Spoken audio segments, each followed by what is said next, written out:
ya. Jadi kalau dia pakai gedong kayak gini, kita buka ya, kita buka. Kemudian apalagi pakai pampers, pampersnya harus juga dibuka ya. Jadi nggak usah saya buka, nanti pasang lagi, bisa nggak usah dibuka ya. Jadi intinya kalau kita melakukan pengukuran penimbangan, jadi yang perlu diperhatikan kalau dia pakai pampers, dibuka pampersnya ya. Kemudian kalau pakai apa ini namanya, kayak baju gini, terus kemudian kalau hanya semacam popok saja bukan pampers nggak apa-apa, nggak usah dibuka. Tapi kalau pampers itu dibuka karena kita nggak ngerti, atau kita tanyakan, ibu sudah berapa jam pampers, sudah 3 jam, berarti harus dibuka dulu ya, karena nanti akan bisa mempengaruhi beratnya kalau pampers, karena kan di situ ditahan airnya ya. Kemudian kalau pakai sepatu atau alas kaki itu juga dilepas ya, jadi itu yang perlu untuk diperhatikan. Kemudian yang perlu diperhatikan juga ketika kita melakukan pengukuran berat badan dengan tiduran, pastikan jarum ini ada di depan kita. Jadi bukan jarumnya yang sebelah sana, atau seperti ini saya berada di sini gitu ya, enggak ya. Jadi jarumnya harus ada di depan kita selalu ya. Ketika nanti kita mau menimbang anak yang bisa berdiri, itu pun juga bisa kita pasti kita di depannya, bukan di belakang si anak ya. Nah, ketika kita mau memasukkan, jangan lupa yang perlu diperhatikan, pada bagian kepala itu harus di dalam semua. Jadi tidak boleh kepalanya ada begini ya, karena kepala itu berat. Jadi kalau misalnya nanti kepalanya tidak masuk semua, maksudnya masuk di dalam area sini. Jadi kalau dia tidak masuk semua, ya bisa jadi mungkin jatuh misalnya. Kalau anaknya kan bisa jadi gerak-gerak misalnya. Iya, kalau anak usia 1 bulan, 2 bulan dia masih diem. Tapi kalau 7 bulan, ya 8 bulan dia kan sudah gerak-gerak, sudah gede. Tapi dia kan masih bisa dilakukan timbangan dengan tiduran ini ya. Jadi pastikan kepalanya ada di dalam, karena ini masih kecil anak. Kalau ini kan sekitar 1 bulan ya. Kadang kalau yang 8 bulan itu kakinya, nah kalau kaki nggak masalah ya, karena kan kadang kalau anak itu, kalau bayi itu kan masih kakinya nggak lurus gini, jadi dia kan ada fleksinya ya. Jadi kalau misalnya ternyata misalnya begini gitu ya, kakinya sedikit melebihi, nggak apa-apa, yang penting asal kepalanya jangan melebihi dari area yang ada di dalam. Nah jadi seperti ini ya, baru kita tentukan dia berapa ya. Jadi kalau di sini dia kita lihat 2 kilo 1 ons.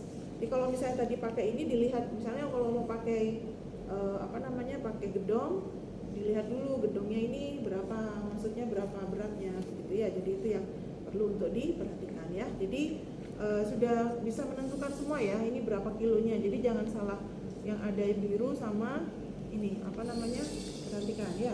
Ada yang biru, ada yang merah ya. Kalau yang merah itu kan kurang dari 10, jadi nanti kita perhatikan. Jadi semuanya 2,1 ons. Kemudian kalau dia tidur nimbang dengan berdiri, yang perlu diperhatikan juga apa? Pasti anaknya kan yang sudah bisa jalan, ya. Yang perlu diperhatikan sepatu misalnya, sepatu harus dilepas. Kaos kaki boleh naik ke timbangan portable. Kemudian apalagi? Kalau jaket, pakai jaketnya juga harus dilepas. Kalau baju nggak perlu untuk dilepas ya. Baju celana nggak perlu untuk dilepas. Kalau pakai topi juga perlu untuk dilepas ya. Caranya ya sama, anaknya diminta untuk naik ke timbangan yang portable tersebut ya. Kemudian kalau anaknya sudah bisa berdiri Bu, terus dia nggak mau untuk ditimbang, terus apakah boleh dia ditimbang di tempat yang timbangan tiduran? Dia usianya 1 tahun atau bahkan 2 tahun misalnya. Nah ini kan nggak bisa, ini kan bisanya sampai 1 tahun ke bawah. Kalau anaknya yang sudah bisa berdiri tidak mau ditimbang ya, bukan berarti kita tidak bisa menimbang atau mengukurnya. Apa yang harus dilakukan? Itu alternatif terakhir adalah minta orang tua untuk menggendong ya, digendong dulu, kemudian sama orang tuanya juga ditimbang ya.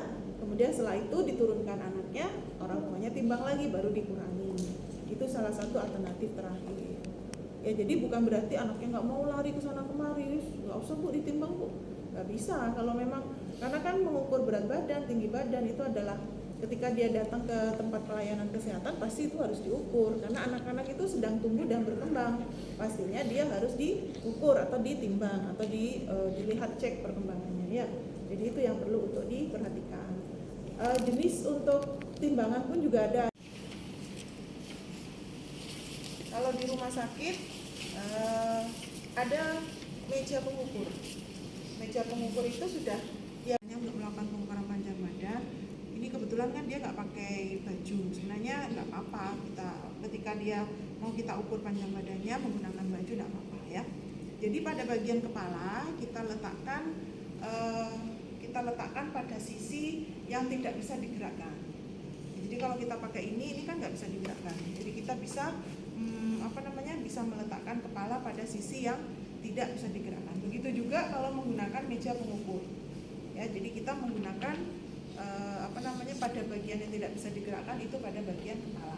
Caranya adalah karena ini adalah 20 cm, maka di sini pun juga sudah diukur ya. Jadi sudah diukur posisi dari atas sampai mana gitu ya. Nah, kita letakkan kepala harus menyentuh pada bagian yang tidak bisa digerakkan ya.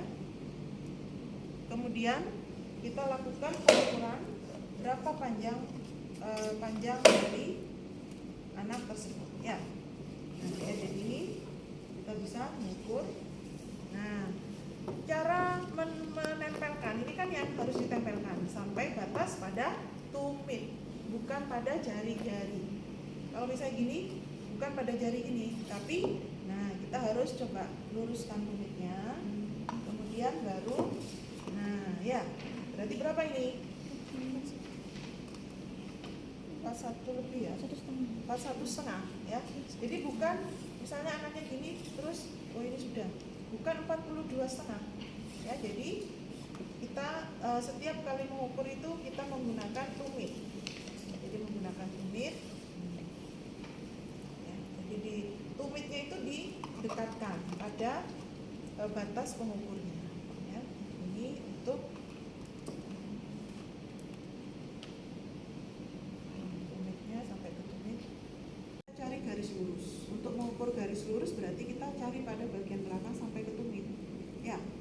Maka dari itu kita bisa minta bantuan dari orang tua. Permisi Bu,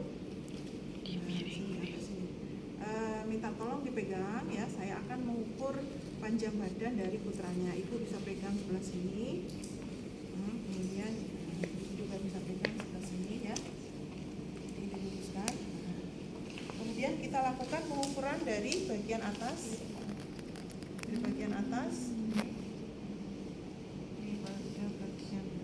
ya, kemudian sampai ke tumit ya.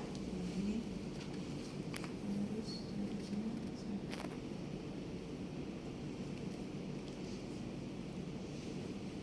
ini 41 ya, jadi nanti ada hampir sama kan tadi 41 atau 42, tapi kalau pakai ini seharusnya sama, jadi ini harusnya lurus.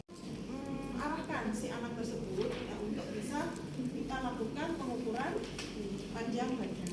Jadi kita ukur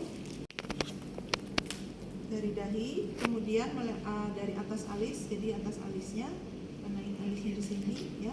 Kemudian melewati atas pina. Nah, ini pina daun telinga ya. Kemudian melingkari pada oksipital yang paling menonjol. Maka dari itu awalnya kita perlu mempalpasi mana oksipital yang paling menonjol. Oksipital yang paling menonjol ini oksipital bagian belakang yang paling menonjol. Kita lakukan perapaan.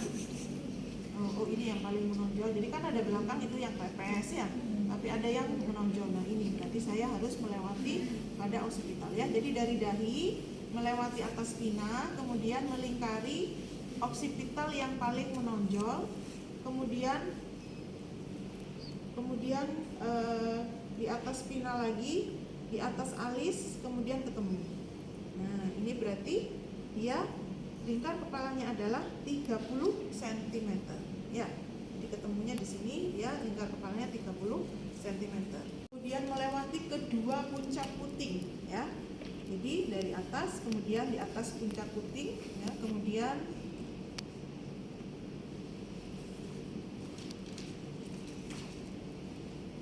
ya, jadi melewati ketiak dari atas puncak putih melewati ketiak, kemudian juga melewati puncak putih pada yang satunya.